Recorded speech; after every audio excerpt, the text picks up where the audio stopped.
Texas Longhorns, Josh, don't look now. They got the number 3 class in the entire country. Texas is on a roll. Got a commitment last night from 4-star linebacker Anthony Hill, consensus 5-star, I suppose. Number 3 linebacker in the country, according to Charles Power and On3. How much of this is something that Texas fans should, I want to make sure I phrase this correctly, Texas fans should be excited, but they've seen this before. What's the temperature in Austin right now for you? Are we still in the recruiting in the SEC segment? No, we're in the Longhorns. No, why? It could. Well, it could be. It could be. It could be. It could be yeah, SEC. I thought we were just being a little progressive. Genuinely, yeah, it could be that as well.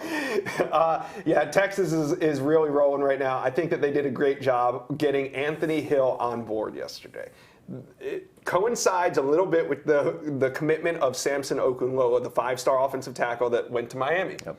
After Samson committed to Miami, there was rumors that this weekend Anthony Hill was going to take an official visit to Coral Gables.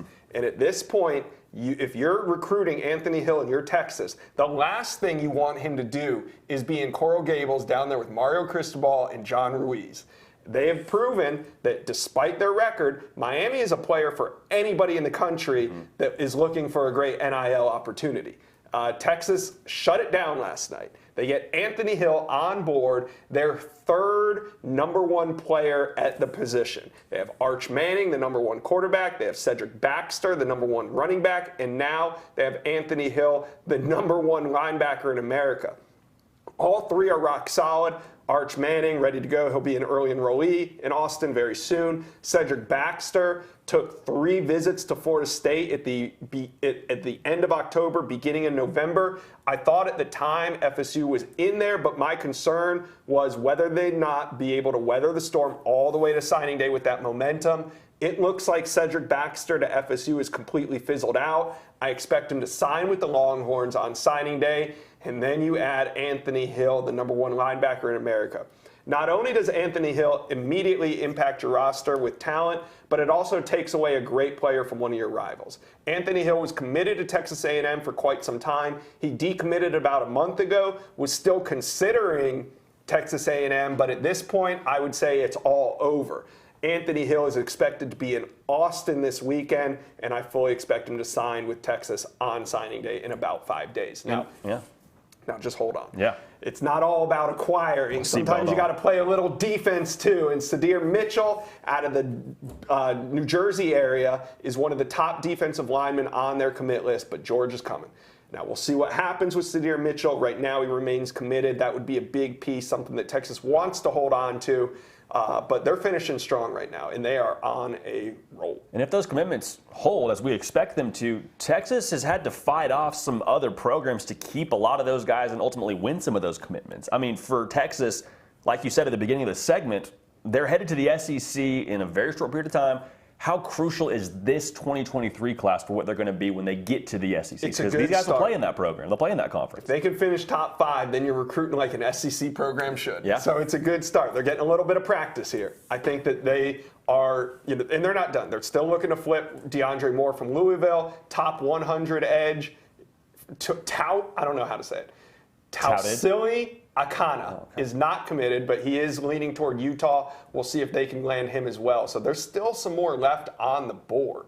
Okay, good deal. I mean, Texas as a whole, them and Oklahoma both going to the SEC, so this recruiting class is something that people are watching very, very closely, and for good reason. And if you're Texas and Oklahoma, don't you want to finish a little bit ahead of one another? 100%. There's already that rivalry, but now that you're headed to the SEC, you really want to prove that, hey, we have the foundation here to compete in that conference. You want to stock the cupboard as much as possible because in the SEC, the seasons are long. I mean, they're the same length as everywhere else, but I mean, with such the physicality in the trenches, you got to make sure everything's built up from a depth perspective to be in good shape. Now, we'd be remiss if we didn't talk about Texas recruiting and mention Arch Manning.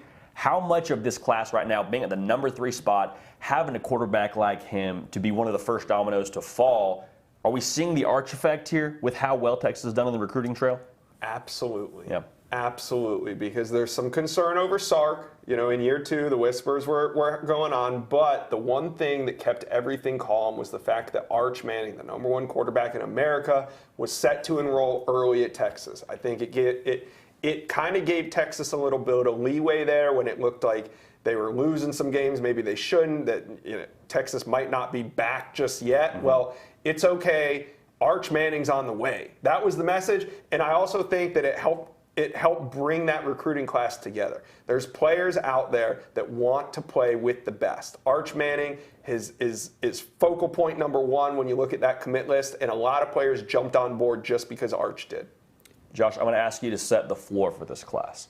From a ranking standpoint, they're number 3 right now. They've been moving all over the top 10. What's the floor, the absolute worst case scenario for this class in terms of a ranking standpoint? I think he'd be a little disappointed if they fall out of the top 6. I think that means Sadir Mitchell probably moves on, but I think that Texas has a very good shot of remaining in the top 6. I think this is an unbelievable class, top to bottom, in the trenches, at key positions, and especially at quarterback. And that's the thing, too, the trenches. I mean, they had a wealth of riches last year on the offensive line in terms of who they got in that 2022 class. A couple of those guys had to play early, but that's the thing that I'm really watching for this Texas class as they get to signing day, as they get through to February and finish, I guess, what was the original signing day, but now going to be the last signing day.